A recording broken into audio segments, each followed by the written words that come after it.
Namimili kami sa Muslim market, kaya ganito yung itsura ko. Kasama ko si Boss Batang. Magbabike lang kami. Ganda ng trigo. Tuyo na, pwede na anihin. Yan mga karaniwan tanim dito sa Europe. Mga trigo, ginagawang harina. Kuhain si baboy.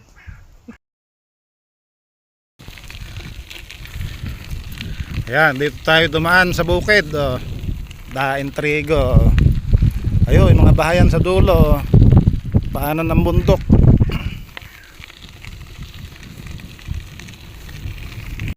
Anin na pala yung trigo din sa kabila, din sa kaliwa, meron pa.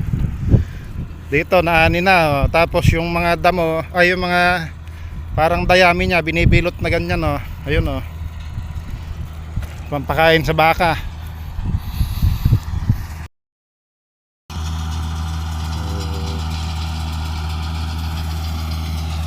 Ayun na, binibilot na mga dayami, pampakain sa baka.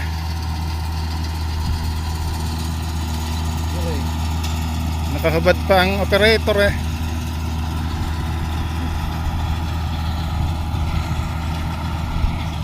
Ubad.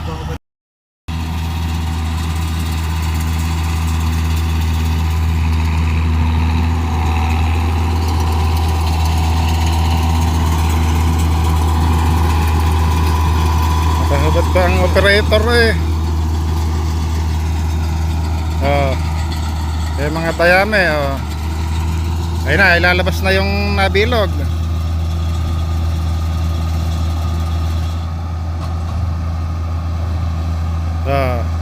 Bilog na. Galing. Pampakain na sa baka yon.